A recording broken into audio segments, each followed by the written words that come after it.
Hello, sports fans, and welcome to another edition of Scott Sports 101. I'm Scott Trella. We're going to talk some NBA. We're going to recap the Game 5 of the NBA Finals, which was a couple of weeks ago. We're going to talk some Guardians, the NBA Draft. We'll get to all that, but first, here is today's Scott Sports 101 trivia question. Ken Griffey Jr. famously hit the warehouse uh, on Utah Street outside Camden Yards in the 1993 Home Run Derby. Uh, uh, Home Run Derby. Who was the winner of that derby? I will have the answer later on the podcast. Well, after 47 years, the Denver Nuggets can say they are NBA champions. And a couple of weeks ago, Denver beat uh, the Miami Heat 90-49 in Game 5 of the NBA Finals on Monday, June 12th. And the Denver Nuggets, it's the Denver Nuggets' first NBA title in their franchise history. Nikola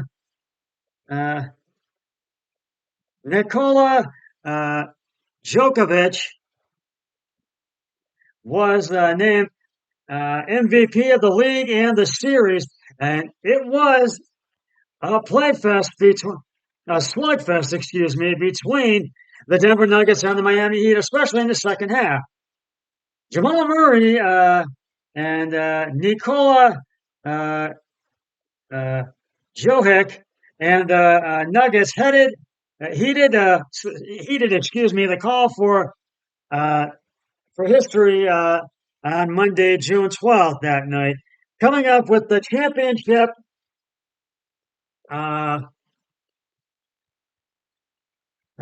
winning plays in the final minutes of Game 5 of the fourth quarter to bring the Larry O'Brien Trophy home for the first time in their 47-year franchise history. Jokic completed an unstoppable and historic postseason run by scoring 10 of his 28 points in the fourth quarter en route to being named NBA Finals MVP. He made 12 of 16 shots in a game where scoring was at a premium. Jokic also had 16 rebounds and 4 assists as the Heat, like all other Nuggets, as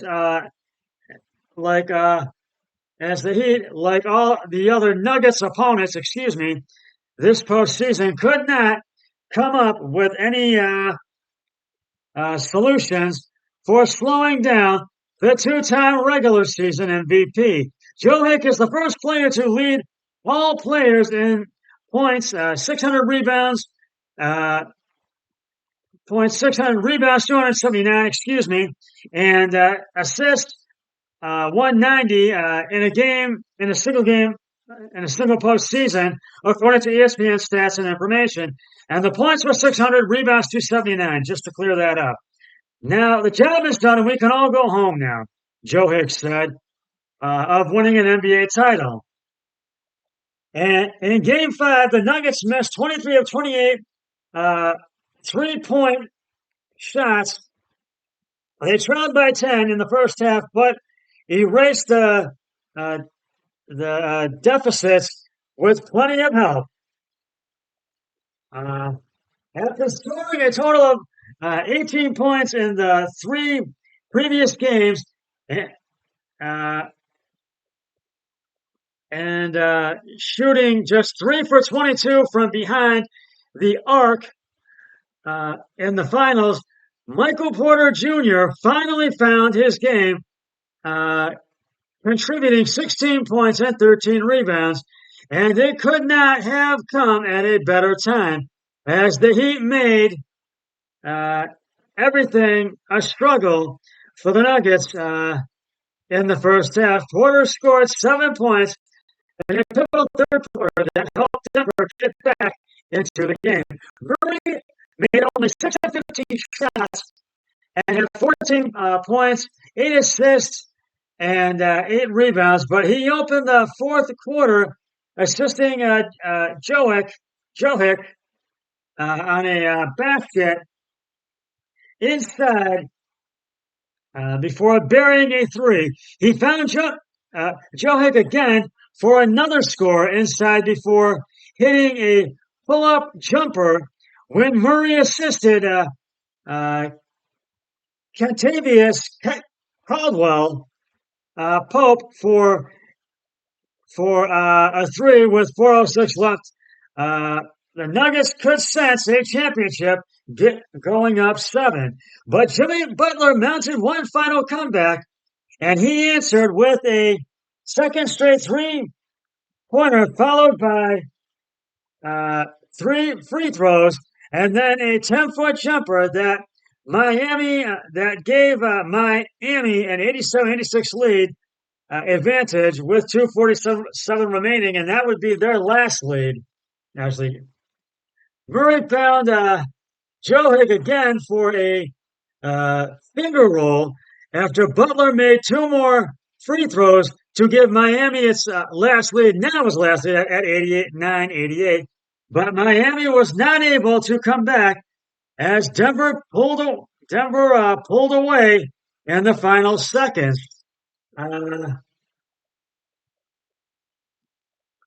and went on to win their first NBA title, 94-89, and the Nuggets and the Nuggets fans celebrated into the night, but it was a tough night for Miami, but they had a great season. But I have to tip my hat to the Denver Nuggets.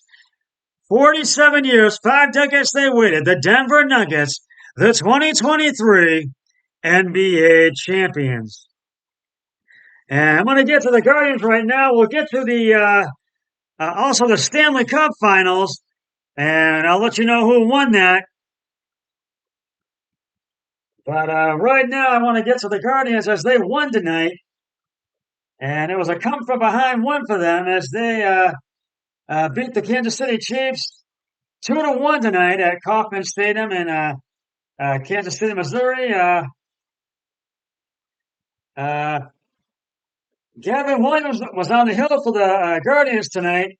He went 7 innings, gave up 1 hit, no earned runs, had 1 beaten bat, and struck out 6 batters. Then the bullpen took over. Trevor Stephen came on, and he's pitched 1 inning, he hit, struck out 1 batter, and then Emmanuel Clase came on in the ninth inning, got his 24th save of the season. And I'm going to give you the highlights of that game right now. Uh,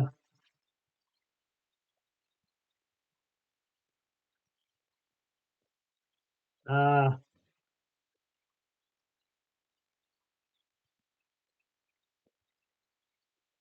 going to give you the highlights of that game right now.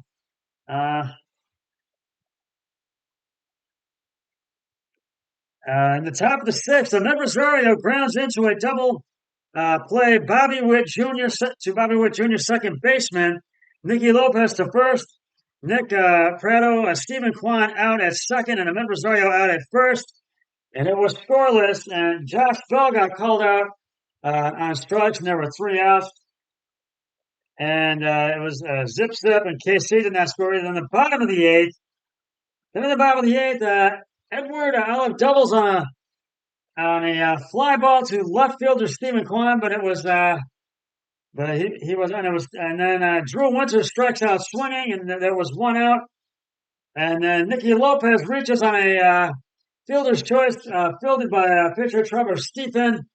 Darian Blanco out at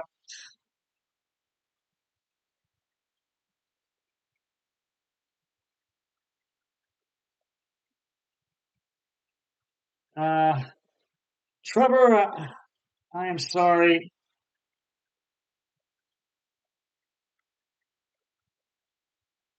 I do apologize. I had a little glitch. I'm going to get those highlights to you. I'll continue in just a moment, and I'm trying to. Okay, now we can get back to the highlights. And then And then Nicky Lopez reaches on a fielder's choice, fielded by pitcher Trevor Stephen. Darian Blanco scores, throwing error by pitcher Trevor Stephen, and it was 1-0 KC. And then the top of the ninth, Josh Naylor singles on a fly ball to right fielder Drew Waters. And Josh Bell strikes out swinging. There was 1 out. And then Andres Gimenez walks Josh Naylor to second. And then Will Brunnen doubles on a this was 13th double on the year on a ground ball to right fielder Drew Waters. Gabriel Arias scores. Andre Gimenez scores. And the Guardians come from behind and get the win by the final score of 2-1. Trevor Stephen gets the win. He goes to 4-3. It was Scott Barlow takes the loss, and he falls to 2-4. And the Guardian and the Emmanuel Clase gets to save his 24th save of the season, and they are now still in second place. And they are 38-40 on the year. They're a game and a half behind Minnesota, who lost tonight. And now the Tribe will try to make it 2 in a row against KC tomorrow. And the first pitch is at 6:10 on Bally Sports Ohio. And we will get to the Stanley Cup Finals in just a moment. But right now, it is time to reveal the answer to today's Scott Sports 101 trivia question. Ken Griffey Jr. was famously hit the warehouse on Newton Street outside Camden Yards in the 1993 Home Run Derby. Who was the winner of that derby? And if you said Juan Gonzalez, you are correct. Juan Gonzalez of the Texas Rangers won that Home Run Derby in 1993. I will have another trivia question on my next podcast, so stay tuned for that. Now, getting to the Stanley Cup Finals,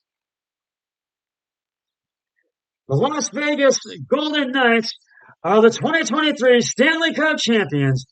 The Golden Knights beat the Florida Panthers 9-3 at T-Mobile Arena in Las Vegas, Nevada. It's the Golden Knights' first Stanley Cup title in their franchise history. Adin Hill was named the Stanley Cup MVP. Stone's hat trick with the third in an empty net with 5:54 left was the first in a Stanley Cup final since Colorado's Peter Forsberg in 1996, also against the Panthers. The Knights are got the rest of their scoring from Nick Hague, Alec Martinez, Riley Smith, Michael Amadio, and Ivan Barbasheva, and Nicholas Roy. Martinez's goal in the second period came 9 years to the day after he delivered the double overtime goal in Game 5 to give the Los Angeles Kings the cup. Excuse me. The Vegas Knights did it with a flash, and they are the 2023 Stanley Cup champions. So congratulations to the Las Vegas Knights. And now finally the NBA draft took place last Thursday night. The Cavs had the 49th pick in this year's draft, and the Cavs selected Imani Bates, guard/small forward out of Eastern Michigan. Bates was a highly ranked prospect coming out of high school when he committed to the University of Memphis. However, he struggled in his freshman year and transferred for his sophomore season. In his second collegiate year at Eastern Michigan, Bates averaged 19.2 points and 5.8 rebounds, while shooting 40% from the floor. The three-point shooting will definitely need some work, as he only shot 33%, from behind the arc on the arc on 7.4 attempts a game. Drafting Bates checks off one of the Cavs' biggest needs of this offseason. The team was in desperate need to have more depth at the small forward, and having Bates on the roster fills that need. And it was no secret that Cleveland was interested in drafting the 6'9" forward. They worked him in ahead of the draft, and the fit made too much sense to pass up. Uh, Bates could be a nice piece of for a Cavs team that will have finals aspirations next season. However, it's likely the team will still make other moves to add more depth to their roster. And I feel this was a good pick, but they could make some moves because NBA free agency is coming up in just a few weeks in July. So we will see what they do. The San Antonio Spurs won the NBA draft lottery, as you know, and they had the first pick in the first round of the NBA draft. And with the first pick, the Spurs selected Victor Wembanyama, a center out of Metropolitans 92, and he is from France. And we knew the Spurs were going to take him. Everybody knew that. And I think he was a great pick because that's what the Spurs needed. The Charlotte Hornets had the number 2 pick in the draft, and the Hornets selected Brandon Miller, a forward out of Alabama, and I felt that was a good pick for them as well. Well, that's just about going to wrap it up for this edition of Scott Sports 101. I'll be back hopefully this weekend or sometime next week with another podcast. But until then, always remember, be a team player each and every day and every way possible. So long, everybody. 3, 2, 1, I'm done.